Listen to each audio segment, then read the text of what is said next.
Hello friends, कैसे आप सब। आई होप आप सब अच्छे होंगे। तो आज की इस वीडियो में हम क्या देखने वाले हैं, एनसीईआरटी साइंस क्लास 7 और चैप्टर है आपका 11। इससे पहले जो 10 चैप्टर है वो ऑलरेडी मैंने जो है वीडियो बना के आपको पढ़ा दिया। आप जाके मेरे चैनल की प्लेलिस्ट चेक कर सकते हो।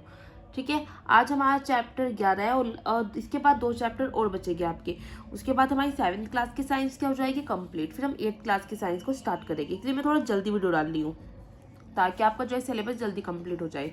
चैप्टर का नाम क्या है, प्रकाश, लाइट। ठीक है, सबसे पहले हम देखेंगे प्रकाश जो है वो क्या करता है, एक सीधी रेखा में सरल रेखा के अनुदिश गमन करता है। मतलब प्रकाश जो है, सिंपल सा कहूँ अगर मैं, प्रकाश सीधी रेखा में चलता है। कैसे पता लगेगा, तो एग्जाम्पल आ जाएगा इसके। अगर हम मोमबत्ती की लो को देखें, मोमबत्ती की लो को किस चीज से देखें, मोमबत्ती की लो की ओर सीधे पाइप से देखने पर लो दिखाई देती है। तो लो सीधी आ रही है क्योंकि प्रकाश सीधी रेखा में गमन करता है, इसलिए हमें दिखाई देता है। लेकिन अगर हम उस पाइप को मोड़ कर देखें, थोड़ा सा बीच में से मोड़ दे और फिर हम लो की तरफ देखें, तो हमें नहीं दिखेगा प्रकाश। क्यों? क्योंकि प्रकाश सीधी रेखा में गमन करता है। अब आ जाता है प्रकाश का प्रवर्तन, जो काफी इंपॉर्टेंट है। प्रकाश किरणों का दर्पण या किसी अन्य चमकीली वस्तु से या सतह से टकराकर उसी माध्यम में लौट जाना। प्रकाश की किरण का किसी सतह से टकराना और उसी दिशा में लौट जाना, यह घटना क्या कहलाती है, प्रकाश का परावर्तन कहलाती है। जल का पृष्ठ भी दर्पण की भांति कार्य करता है और जल में भी क्या होता है, परावर्तन दिखाई देता है। हम जल में देखते हैं, हमें जल में अपनी परछाई दिखाई देती है। अपना मतलब परछाई क्या कहूँ, शैडो नहीं दिखाई देती हमें, मतलब खुद ही दिखाई देते हैं। क्यों दिखाई देते हैं? क्योंकि जल में प्रकाश का परावर्तन होता है। प्रकाश समतल दर्पण से परावर्तित होता है और हमें वस्तुएं तभी दिखाई देती है जब प्रकाश उनसे परावर्तित होकर क्या होता है, हमारी आंखों तक पहुंचता है। प्रतिबिंब दर्पण से जितनी दूरी पर होगा, प्रतिबिंब प्रतिबिंब मतलब क्या होता है, प्रतिबिंब होता है शैडो आपकी। ठीक है, वो जितनी दूरी पर बनता है, जितनी की दर्पण से वस्तु की दूरी होती है। बिंब क्या होता है, बिंब मतलब होता है वस्तु। तो प्रतिबिंब दर्पण से उतनी ही दूरी पर बनता है जितनी की दर्पण से वस्तु की दूरी होती है। ये बहुत अच्छी लाइन है, एग्जाम में पूछ ली जाती है।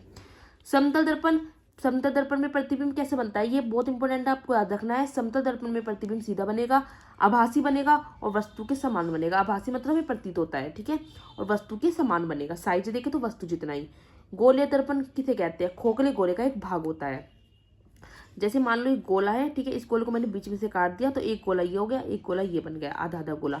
एक हो जाएगा हमारा अवतल, एक हो जाएगा उत्तल दर्पण। गोले दर्पण 2 प्रकार के होते हैं, अवतल दर्पण और उत्तल दर्पण।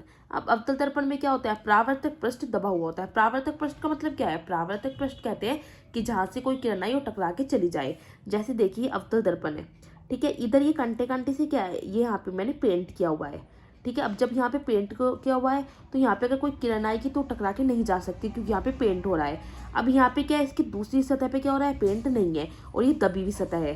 ठीक है, तो ये इसका क्या है, परावर्तक पृष्ठ की यहाँ पे कोई किरण आएगी, टकराएगी दर्पण से और टकरा के चली जाएगी। तो जो अवतल दर्पण होता है उसमें परावर्तक पृष्ठ क्या होता है, दबा हुआ होता है। अब ये उत्तल दर्पण है, इसमें दबी हुई सतह पे तो मैंने पेंट कर दिया है लेकिन उभरी हुई सतह पे पेंट नहीं है। तो परावर्तक कहाँ से होगा, परावर्तन यहाँ से होगा। तो उत्तल दर्पण में परावर्तक पृष्ठ क्या होता है, उभरा हुआ होता है। ठीक है, गोले दर्पण क्या है, खोखले गोले का एक भाग और 2 प्रकार का होता है, अवतल दर्पण और उत्तल दर्पण। अवतल दर्पण में परावर्तक पृष्ठ क्या होता है, दबा हुआ। उत्तल दर्पण में परावर्तक पृष्ठ क्या होता है, उभरा हुआ। अवतल दर्पण में प्रतिबिंब कैसे बनता है, वास्तविक बनता है और आभासी भी बनता है।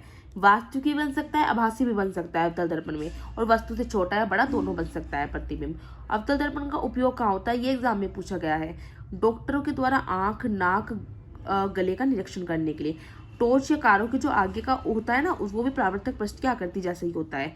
उत्तल दर्पण की बात करूँ तो उसमें प्रतिबिंब कैसा होता है, सीधा भी बनता है, हमेशा सीधा बनेगा, आभासी बनेगा, वास्तविक नहीं बनता उत्तल दर्पण में, और वस्तु से छोटा बनता है। उपयोग क्या होता है, वाहनों के पार्श्व दर्पणों में, जैसे स्कूटी में या कार में जो शीशा लगा रहता है ना, उसमें कौन सा होता है, उत्तल दर्पण होता है, ताकि पीछे का जो भी है वो उसको वो विस्तार से दिखा सके। ठीक है, लेंस की बात करते हैं अब।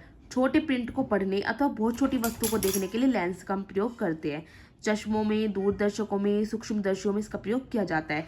अब लेंस भी 2 प्रकार के होते हैं, उत्तल लेंस और अवतल लेंस। उत्तल लेंस क्या होते हैं, बीच में से मोटे। देखिए उत्तल लेंस है, बीच में से मोटे हैं और किनारों से पतले हैं। अवतल लेंस क्या होते हैं, किनारों पे से क्या होते हैं, ये किनारों पे से मोटे होते हैं अवतल, और बीच में से पतले होते हैं धसे हुए अंदर को। ठीक है, लेंस क्या होते हैं, पारदर्शी होते हैं क्योंकि और इनमें से प्रकाश गुजर सकता है। ये बात आपको याद रखनी है। बात करते हैं उत्तल लेंस प्रकाश को अभिसारित करता है। अभिसारित मतलब क्या होता है? अभिसारित मतलब अंदर की ओर मोड़ना। तो जब प्रकाश की किरणें आती है उसको वो अंदर की तरफ एक जगह भी मोड़ देता है, इसलिए उत्तल लेंस को हम अभिसारी लेंस भी कहते हैं। अवतल लेंस क्या करता है? प्रकाश की किरणों को अपसारित करता है, मतलब फैला देता है, बाहर की तरफ मोड़ता है। इसको हम अवतल लेंस को अपसारी लेंस भी कहते हैं। पूछा जाता है अभिसारी लेंस किसे कहते हैं, अपसारी लेंस किसे कहते हैं? तो अभिसारी लेंस उत्तल लेंस को कहते हैं, अपसारी अवतल को। वस्तु जो उत्तल लेंस के जब निकट होती है तो प्रतिबिंब आभासी बनता है, सीधा आवर्धित बनता है, मतलब बड़ा। अवतल लेंस में क्या होता है? प्रतिबिंब सदैव आभासी होता है, सीधा बनता है, वस्तु से छोटा। सूर्य के प्रकाश श्वेत अथवा रंगीन, देखिए कैसे होता है? जब बारिश होती है उसके बाद सूर्य क्या होता है? आकाश में क्षितिज के पास होता है, क्षितिज मतलब हॉरिजॉन्टल लेवल पे होता है। तो आकाश में अनेक रंगों का एक बड़ा धनुष दिखाई देता है जिसको इंद्रधनुष कहते हैं। अब इंद्रधनुष में कितने रंग होते हैं? 7। लाल, नारंगी, पीला, हरा, नीला, जामुनी और बैंगनी। इसको आप विब गौर से याद रख सकते हो, ठीक है? Violet, indigo, blue, green, yellow, orange और रेड, विबग्योर, ठीक है? प्रिज्म जो होता है, प्रिज्म इस तरह की संरचना होती है, इस तरह कांच का होता है ये, ठीक है? तो सूर्य के प्रकाश की एक किरणपुंज को 7 वर्णों में विभक्त करता है कौन? प्रिज्म। तो आपका चैप्टर हो जाता है यहाँ पे कंप्लीट। मैं स्टार्टिंग से दिखा रही हूँ, वीडियो को पॉज करना है, अपने नोट्स बना लेने हैं। वीडियो अच्छी लगती है तो आपको वीडियो को लाइक करना है, चैनल को सब्सक्राइब करना है और वीडियो को शेयर करना है और कमेंट्स करके मुझे ज़रूर बताना है।